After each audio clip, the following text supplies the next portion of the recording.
beloved? Welcome back to the channel. Today, I'm going to be talking about Dostoevsky, where to start with him, where to go, and why translation is important.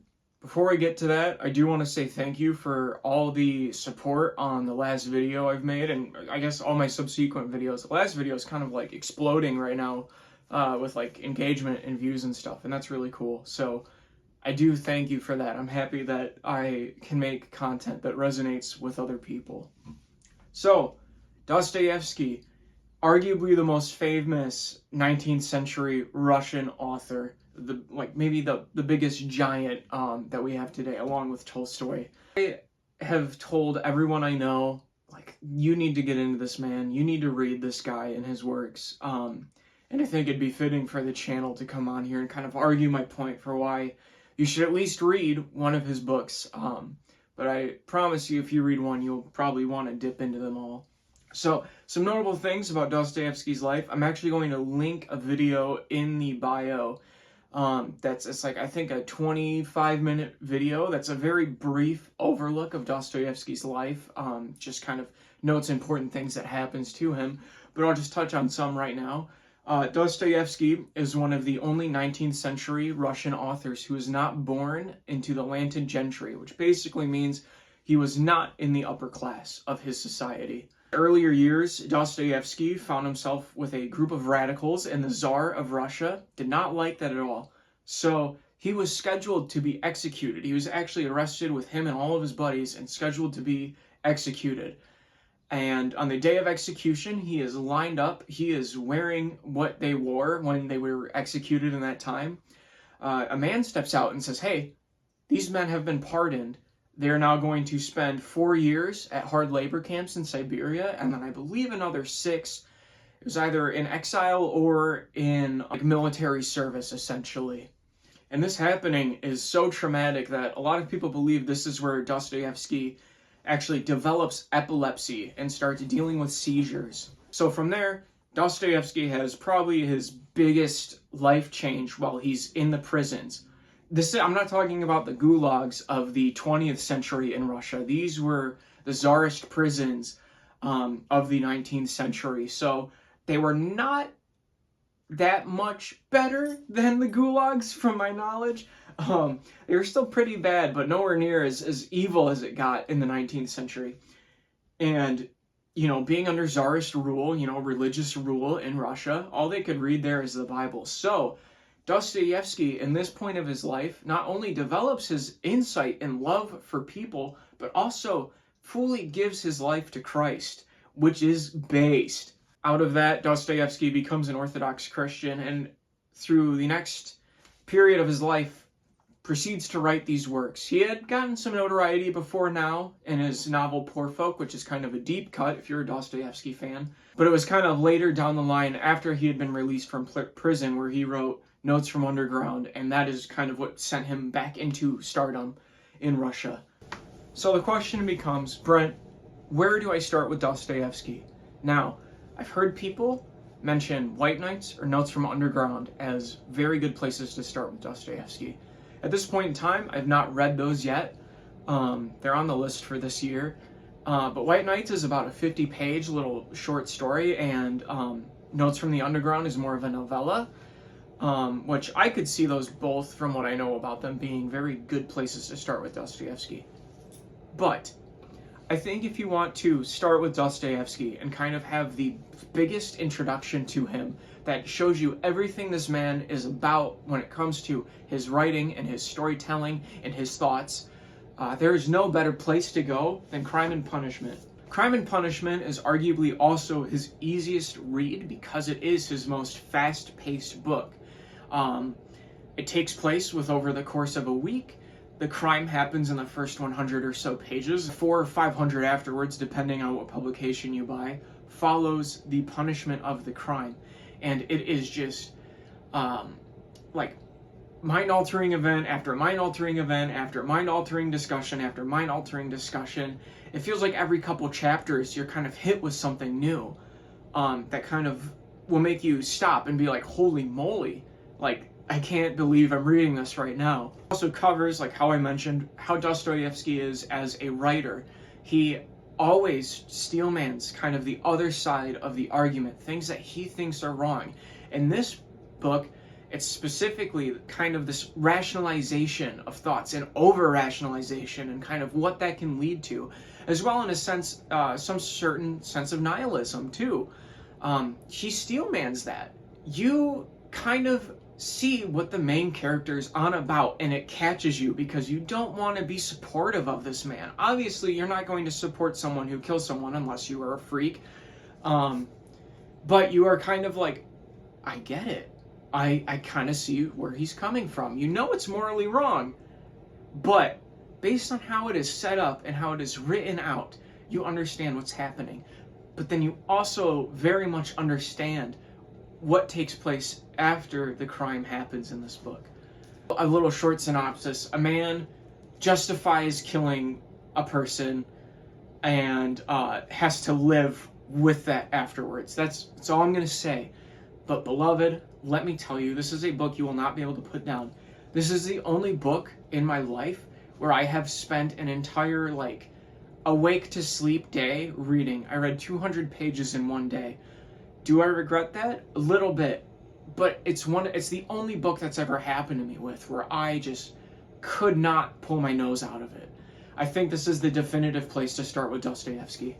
Another really good place to start that I have not read again, but I have it here and I'm kind of reading it right now, is Notes from a Dead House. This is also translated as Letters from the House of the Dead, or Memoirs of the House of the Dead, or Memoirs from a Dead House, or Letters from a Dead House. This is a fictional retelling almost of Dostoevsky's time in prison. It kind of borders the line of nonfiction and fictional.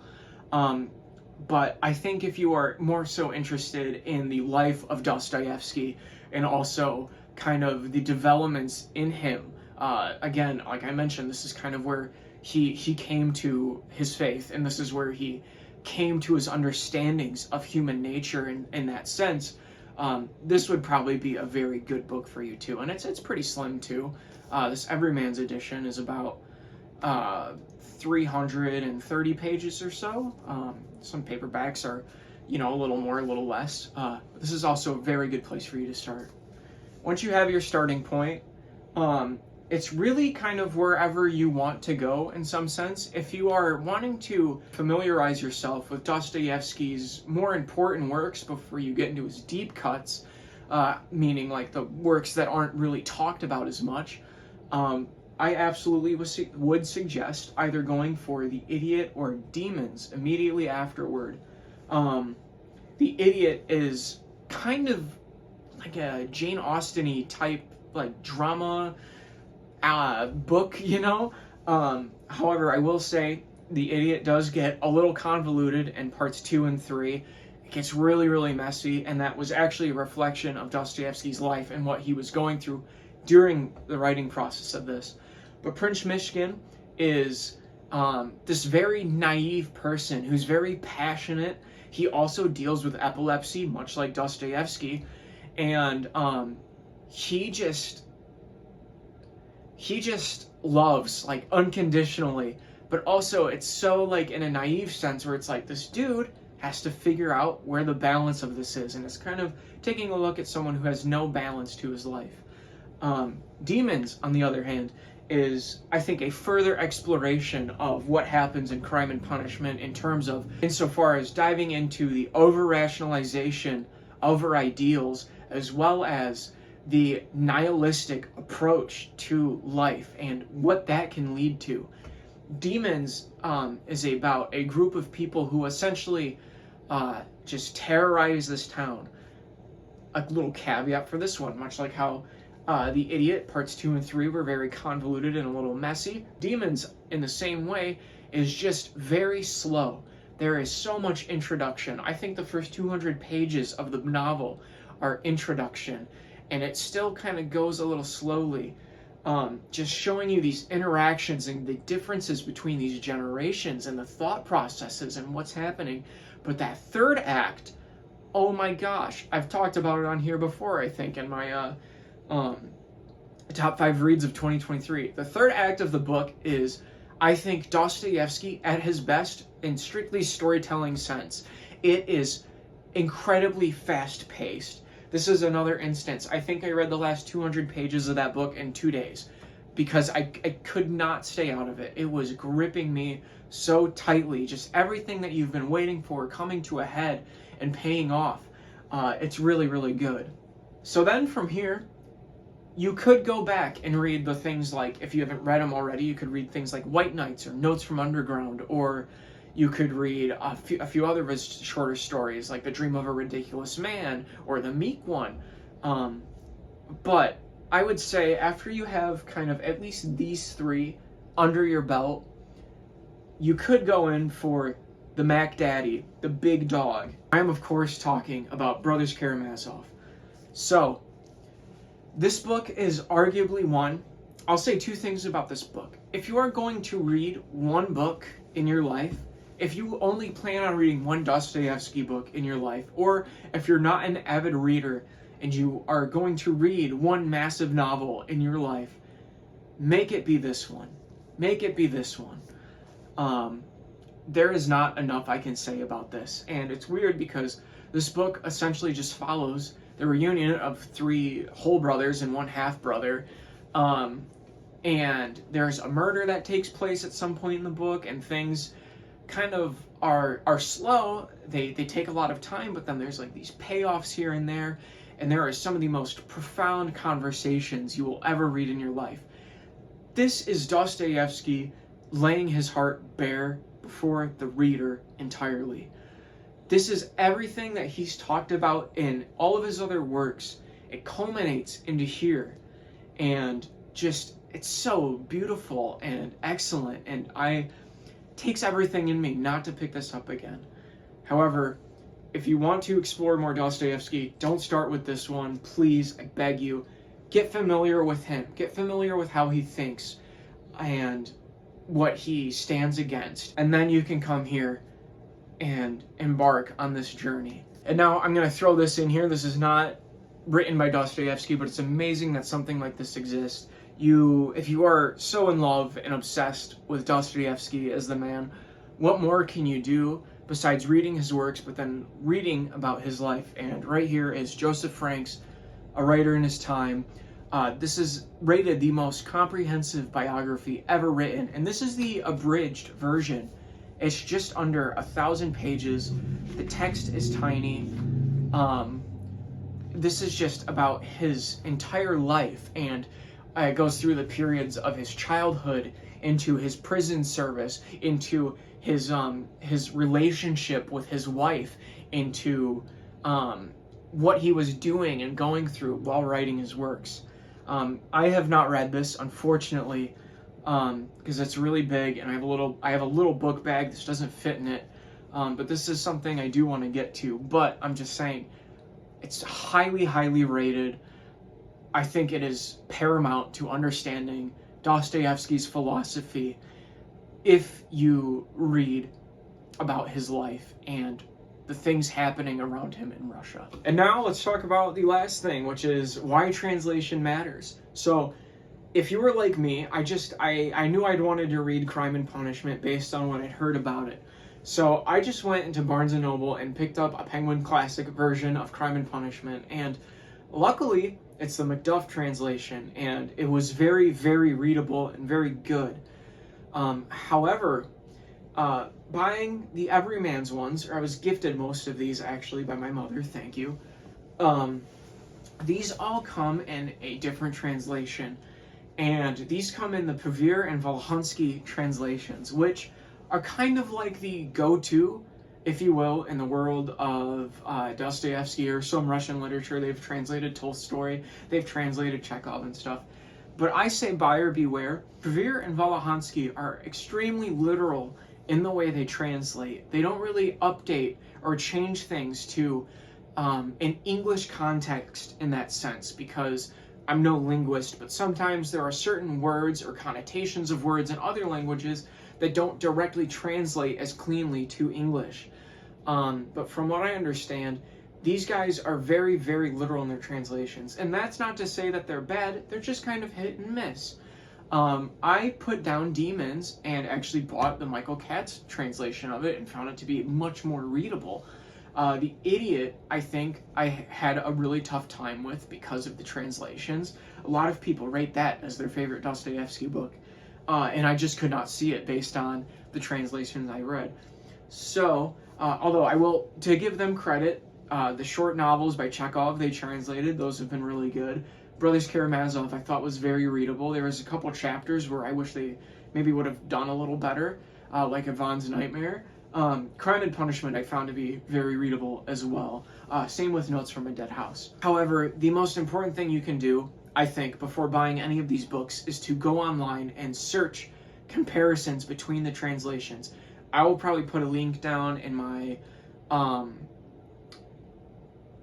I will probably put a link down in the description of this video that links to a website that I've used before, but it usually just shows you the first page of a translation, and it'll have links to where you can buy the book, and I think that is a very helpful resource because you can kind of see the way the translator flows and the way they add to the work, which I think is important too. Leaf by Leaf said it best that someone who translates a work should have a name as big as the author on the front cover, because that is a feat to translate from another language to another language. And yeah, just buyer beware. Don't just go in and pick up anything off the shelf, or if you're in a bookstore where they offer multiple translations, just read like the first few pages and see kind of how the flow is and stuff, because I tell you, the entire theme of a novel can be changed. Your entire takeaway of the novel can be changed if you don't connect with the translation. It can muddy it for you. You can be displeased with it. And when I'm recommending an author like this, who I hope everyone takes time to visit with and read and enjoy, that kind of stuff is very important. I don't want people to get bad impressions. And not that there's bad translations, some are just more readable than others. And that's something that has to be taken into account. Okay, beloved, I love you. Thank you for stopping by the channel. Thank you for listening to me talk about Dostoevsky. Please give these books a shot. I promise you. I am not trying to lead you astray. I'm not trying to draw you to boredom.